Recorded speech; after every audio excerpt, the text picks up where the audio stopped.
We were all cherry-cheeked anime fans at some point. Sadly, that time usually ends with a bang. It's time for bad anime shows to get what they finally deserve. No matter how many episodes or how bad it is, I'll prevail and beat them all. It's time for Undroppable.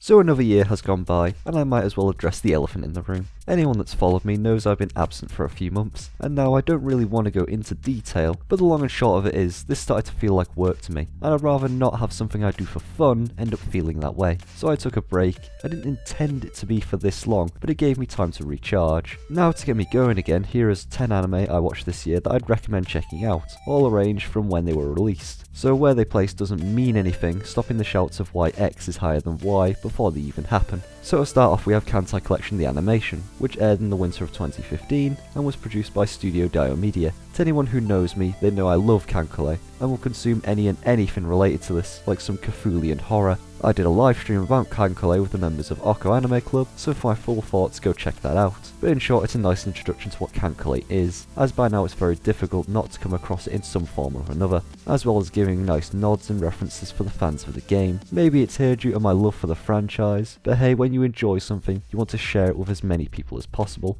even if they might not end up enjoying it themselves. Then from the same season we have the Idolmaster Cinderella Girls, produced by A1 Pictures, a great watch for fans of idol shows as well as the original Idolmaster series, with nods to the original without needing to tie itself down to it, making a market its own thing, in other words, a good way to do a good spin-off. This time we do get to enjoy the Cinderella Girls from recruitment to debut and beyond, which is a very nice alternative from the original series where they were already idols, they just needed that breakout fame. As well as this show is chock full of music, so you're bound to find at least one song you'll enjoy, as hey, the biggest selling point of any music show should be its music. Couple that with some drama for added character building and story, and we get ourselves a nice enjoyable show, my friends. Then we get into the spring stuff, where the harvest was indeed plentiful, with Is It Wrong to Try and Pick Up Girls in a Dungeon, or Danmachi for short.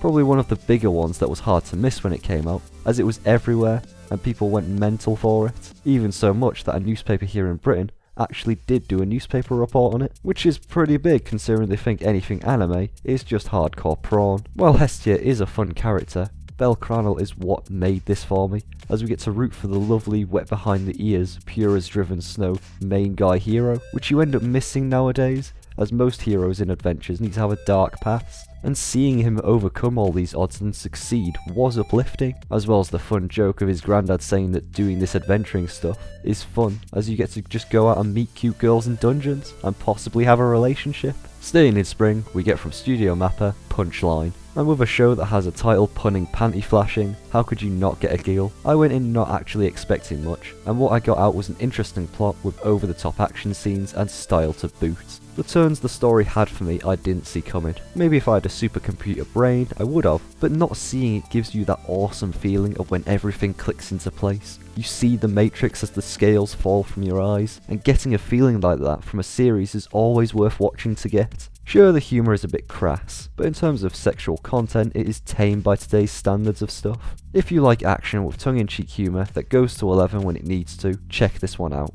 Next we get some more music in Show by Rock from Studio Bones, airing in spring of 2015, based off the game whose full title is Show by Rock Gonna Be a Music Millionaire, which is a rhythm game for Android by Geeksh. And this is their first game for an older demographic, and with news of its second season, I'm glad about this, as the music is very nice and distinct for each band, shown from the pure pop rock of Critty Krista to the darker tones of Shingen Crimsons. That with perhaps the best CG I've ever seen, does give a nice feel to the show, and the nature of the music industry as it goes from hit to hit, not caring about the people behind the music. But through our main cast we never lose sight of how much music can move and inspire us. Nothing more to say than roll on the second season and show us how to rock again.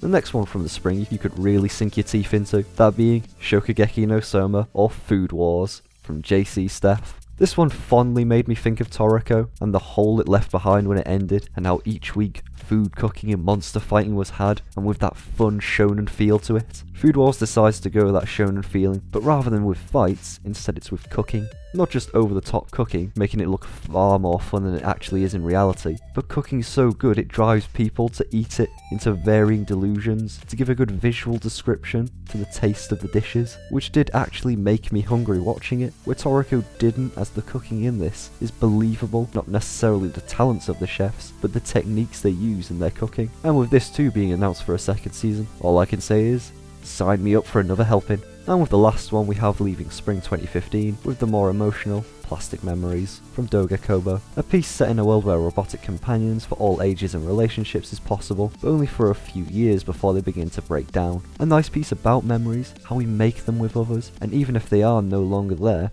the memories made with them last forever with us, in a sense attributing memories to plastic in terms of its longevity, as well as even if they are machines, at the end of the day, we humans can't help but get attached, and why not have a show that reminds us of our human nature every now and then? Then coming round to the heat of summer and the start of this season, we had Gate from A1 Pictures, a show pretty much summed into the Japanese self-defense force bursting into someone's D&D campaign, with the expected results in terms of combat, as they actually portray how better modern style guns are in a fantasy setting, something some games should actually do for once. But it's not just the self-defense force slaughtering people like sheep. We do get an essence of the politics without being overbearing, as well as the building of people of the fantasy world and the races that inhabit it, with the plot following schemes from both sides, and how both are trying to conquer the other, but going around it through different memes, and the different factions within each side. So if the idea of blending Call of Duty with Skyrim gets you going, then look no further. Closing in on the end we get Ranpo Kitan, Game of Laplace, from Leisure, based on the work of Edogawa Ranpo, or Taro Hirai, to go by his real name, who was a mystery novelist from the early part of the 20th century, influenced heavily from Western mystery fiction, such as those as Edgar Allan Poe and Sir Arthur Conan Doyle. With the influence of Poe shown in his pen name, Ranpo Kitan seeks to introduce his works and that of the more classic detective, rather than the hard-boiled private eye, to a modern audience, and with his work receiving a modernisation while maintaining the feel of his writing behind it, with none so more as the adaptations and reimaginings of both The Human Chair and The Daydream. The originals of these short stories are available to read in English, along with a number of other works, and for any mystery buff I highly recommend,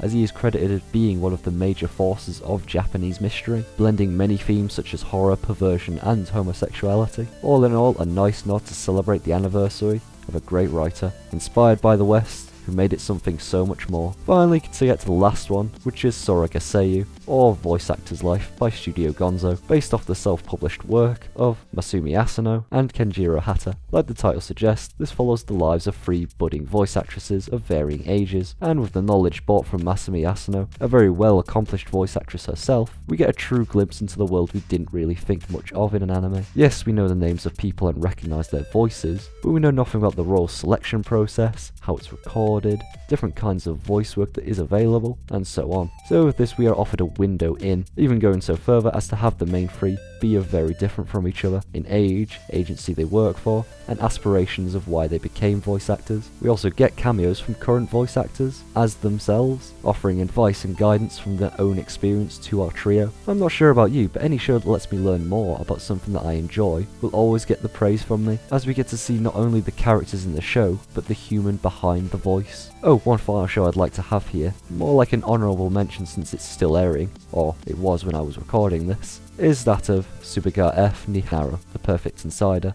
which aired during the fall of 2015 from A1 Pictures. A nice brain-busting mystery featuring a classic closed-door room setting, and our heroes must solve the case, driven not only by curiosity, but the fear the killer could strike again. These mysteries are fun, as the more information revealed lets us try and solve it through the discussions our heroes have, allowing us to eliminate the impossible, so that all that's left is the possible. And just like with Punchline, the moment of reveal only heightens the enjoyment. So there you have it, 11 shows I watched and would recommend for those that didn't see them. Not exactly all for everyone, but a nice grab bag of genres. Now in the new year I will be back and doing things again. Sadly not as regular as I'd like to due to work demanding more time from me due to my upcoming promotion, but now I'm rested and okay to go again. And with that, I'll see you guys in the next Undroppable.